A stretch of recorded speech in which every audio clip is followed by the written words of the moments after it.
بسم اللہ الرحمن الرحیم۔ محترم عزیز ساتھیوں،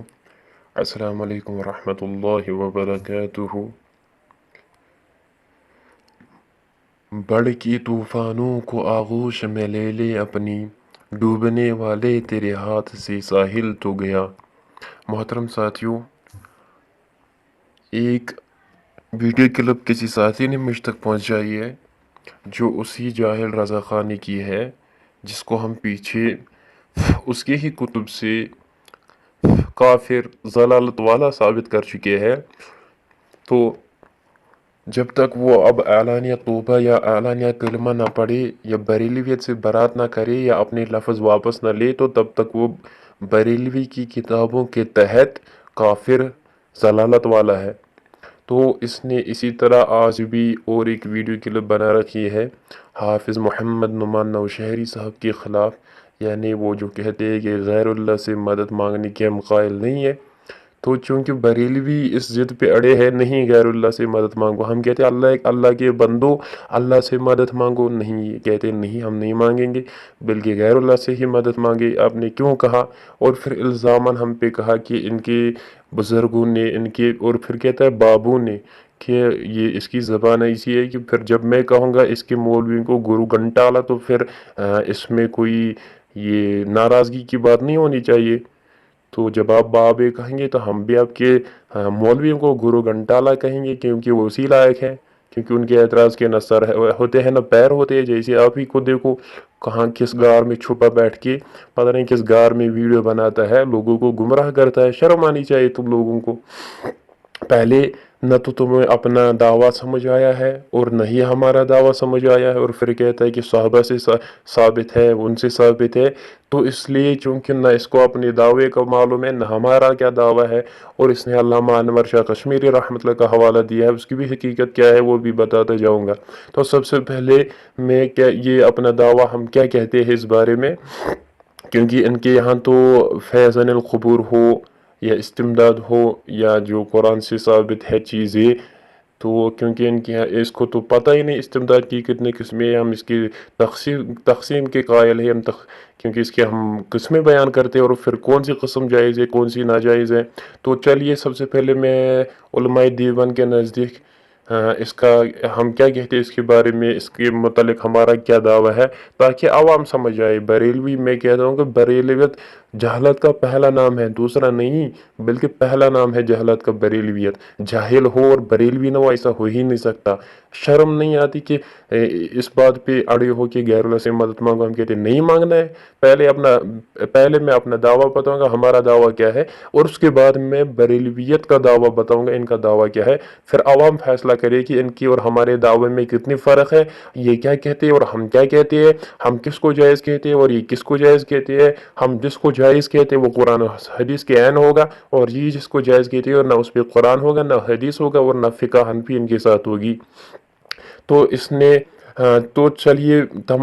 چونکہ تمام علماء دیوبند کے نزدیک کسی وفات یافتہ بزرگ اور کسی بھی مخلوق کے بارے میں یہ عقیدہ رکھنا اور اس بنا پر مدد چاہنا بلا شبہ شرک ہے کہ وہ خود اپنی قدرت اور اپنے اختیار سے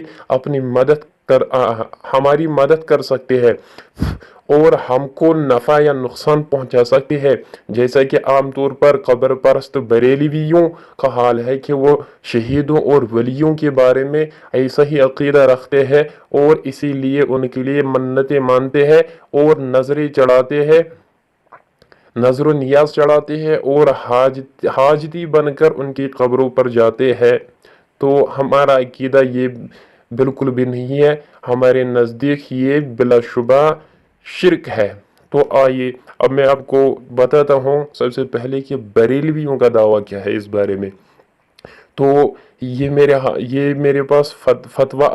افریقہ ہے، اس کا صفحہ نمبر 112، اور یہی بالکل فتویٰ رضویہ جلد نمبر 21 صفحہ نمبر 309 پہ یہی دعویٰ لکھا ہے کہ حضور صلی اللہ علیہ وسلم ہر قسم کی حاجت روائی فرما سکتے ہیں، دنیا آخرت کی سب مرادیں حضور صلی اللہ علیہ وسلم کی اختیار میں ہیں۔ تو یہ فتویٰ افریقہ اور فتویٰ رضویہ میں لکھا ہے، یعنی ان کے نزدیک حضور صلی اللہ علیہ وسلم کو ہر قسم کی حاجت روائی فرما سکتے ہیں، یعنی ہر قسم کی حاجت روائی فرما سکتے ہیں، اور دنیا آخرت کی سب مرادیں، یعنی دنیا میں جو بھی ان کی مرادیں بریلویوں کی اور جتنی بھی آخرت کی مرادیں ہیں سب حضور صلی اللہ علیہ وسلم کی اختیار میں ہے۔ تو یہ ہے دعویٰ، اور اسی دعویٰ کے ساتھ ان کا اور ایک دعویٰ ہے کہ اپنے مقبول انسانوں کے سپرد بھی عالم کا انتظام کیا اور ان کو اختیارات خصوصی عطا فرمائے۔ جاء الحق صفحہ نمبر 97 دوسرا باب۔ تو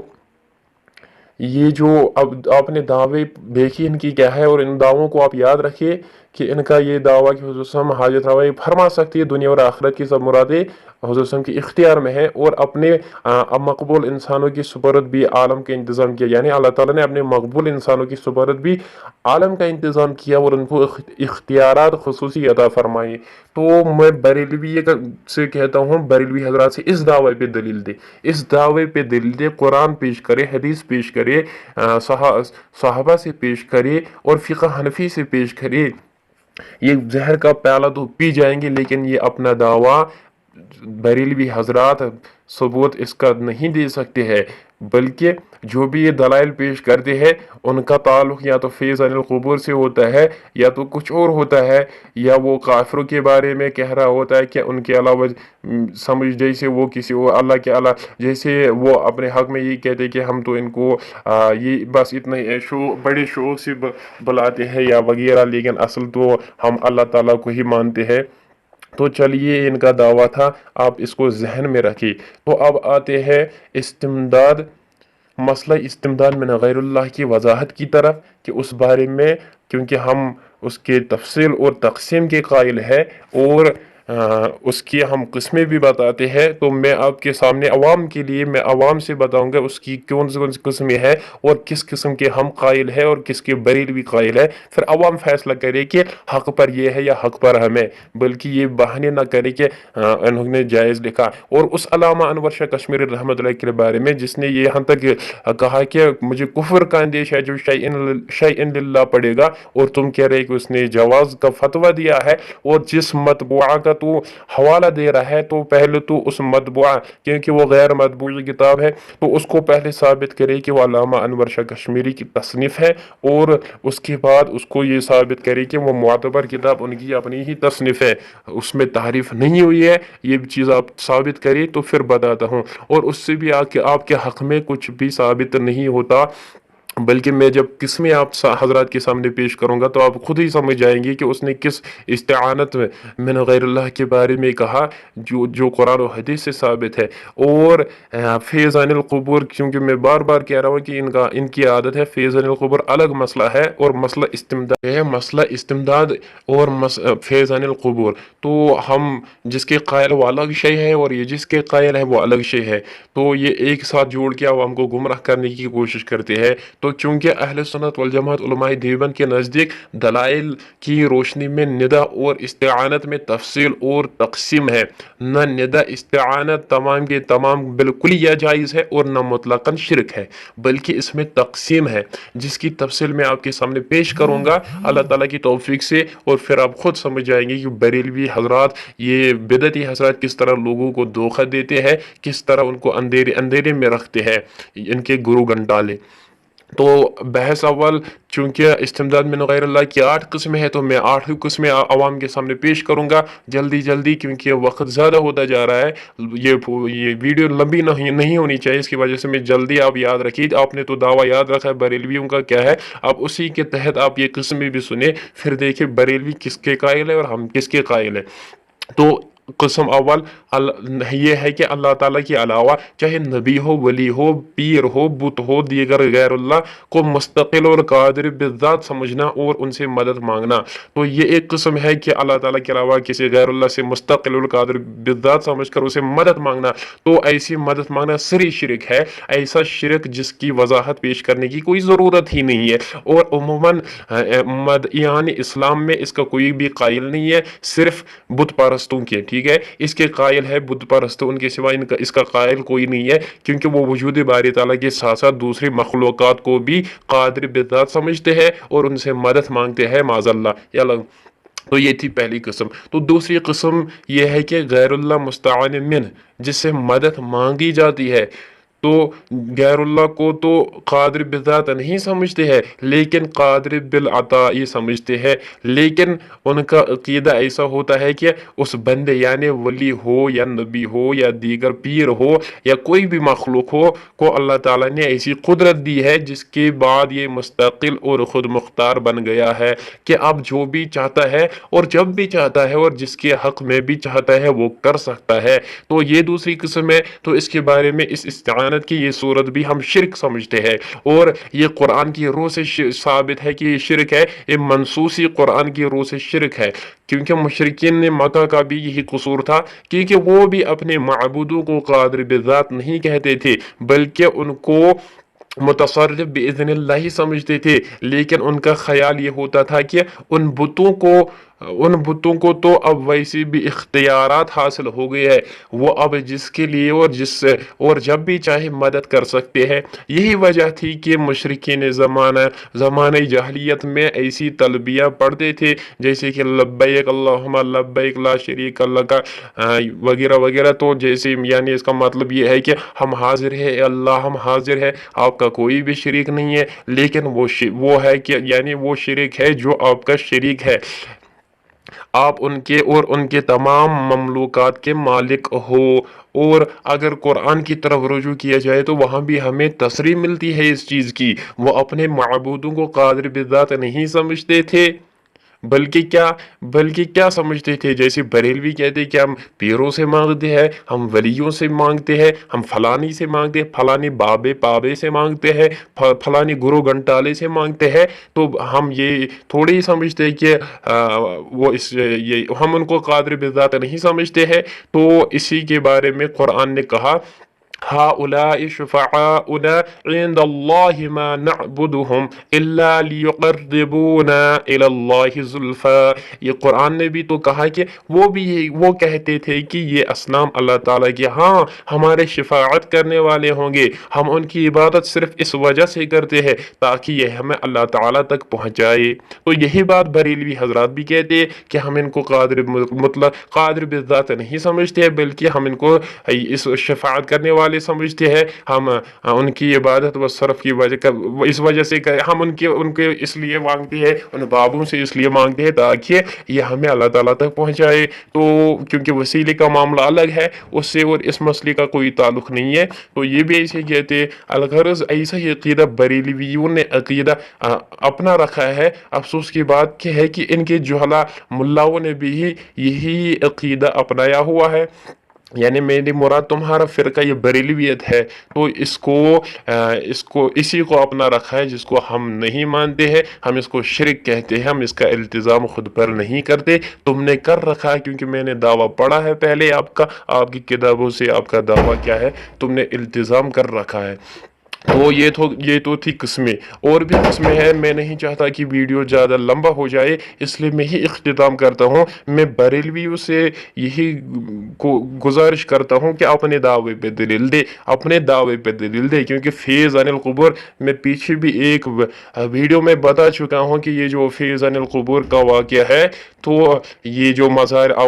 مزارات اولیاء رحمت اللہ علیہ اجمعین سے فیض حاصل ہوتا ہے یا نہیں، اگر ہوتا ہے تو کس صورت میں ہوتا ہے، یہ الگ بحث ہے، اس کو آپ استمداد میں مت لائے، کیونکہ میں نے پیچھے بھی فتویٰ نقل کیا تھا، فتویٰ رشیدیہ صفحہ نمبر 104 پر یہ بات تقریباً یہی بات المحند علی المفند پر لکھی ہے کہ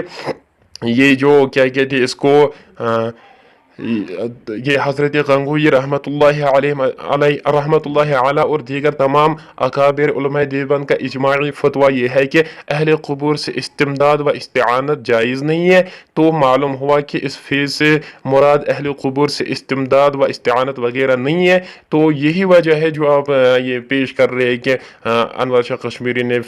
یہ جو استمداد وغیرہ، تو وہ اس بارے میں نہیں ہے، جو آپ نے دھوکہ دیا ہے کہ اس بارے میں ہے۔ تو آپ پہلے سمجھ سمجھے نہیں ہیں، کیونکہ اس کی قسمیں ہیں، میں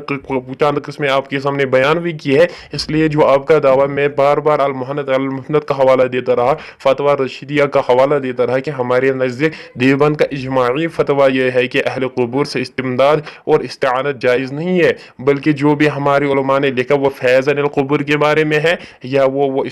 استمداد ہے جس کے بارے میں میں نے آپ کے سامنے یہ چیزیں بتائی ہے۔ وہ کون سی چیز ہے؟ جیسے قرآن نے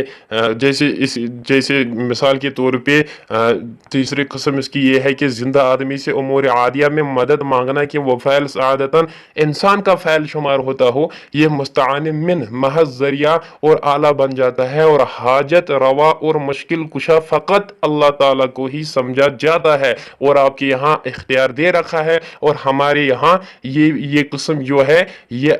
فقط اللہ تعالیٰ ہی کو سمجھا جاتا ہے مشکل کشا، نہ کہ آپ حاجت روا، بلکہ اللہ تعالیٰ کو ہی سمجھ جاتا ہے ہمارے یہاں۔ اور یہ قرآن سے بھی ثابت ہے، جیسے یہ کیا کہتے ہیں اس کو، قرآن میں ہے سورہ آل عمران آیت نمبر 52 میں،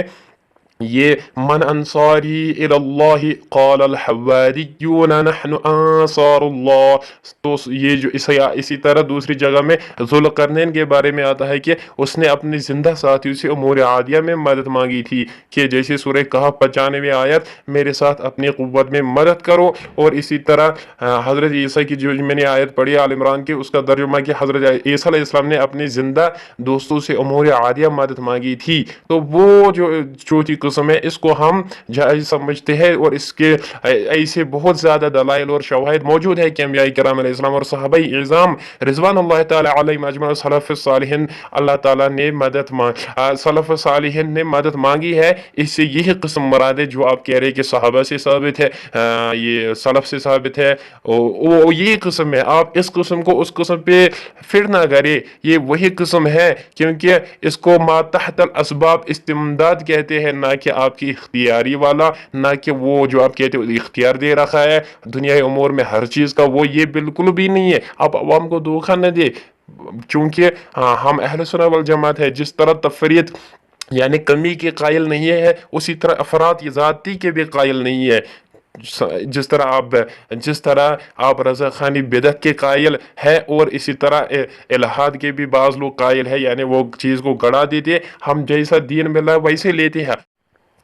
نہ اس میں بڑھاتے ہیں، نہ اس میں کسی چیز کی کمی کرتے ہیں۔ تو میں آخر میں یہ کہوں گا کہ یہ رضا خانی زہر کا پیالہ پی جائیں گے، لیکن اپنے اس دعوے پہ ثبوت نہیں دیں گے۔ یہ بلڈنگ سے چھلانگ تو مار سکتے ہیں، لیکن اپنا یہ دعویٰ ثابت نہیں کر سکتے، اسی لیے ادھر کی بکواس کرتے ہیں، فلانی نے یوں لکھا، فلانی، حالانکہ لکھا کچھ اور ہوتا ہے اور یہ کچھ اور بتاتے ہیں۔ میں نے کہا کہ ان کا دعویٰ کچھ اور دلیل کچھ ہوتی ہے، یہ ناسمجھ اور جہالت سے بری ہوئی قوم ہے، تو اس لیے عوام تو سمجھ گئی ہوگی۔ اب اگر آپ کو دلیل دینے ہیں تو آپ کے احمد رضا کی ابا نے تو لکھا ہے کہ کسی کا قول و فعل بزرگ کا حجت نہیں ہے، بلکہ قرآن و سنت سے عقیدے کے لیے دلیل لائی جائے گی۔ جو پچھلی ویڈیو میں وہاں موجود ہے اس سے سنی، اچھی طرح سنی کہ دلیل کہاں سے دیتے ہیں۔ اور اب جو تو یہ جھوٹ بولتا ہے، اس نے یہ لکھا فلانی نے وہ لکھا ہے، تو یہ کوئی قابل حجت نہیں ہے۔ بار بار اس پہ آپ کی پکڑ ہوتی جائے گی کہ آپ جتنا جھوٹ بولو گی اتنی ضلالت ہوتی جائے گی۔ اللہ تعالیٰ امت مسلمہ کو اس بریلویت کی شر سے حفاظت فرمائے اور انہیں ہدایت نصیب فرمائے۔ وآخر دعوانا ان الحمد للہ رب العالمین۔ السلام علیکم ورحمۃ اللہ۔ أنعم بغراس الأخلاق لا صاغت أخلاقي كتاب الخلاق في صحبة أزهار فاقت في الصدق حديث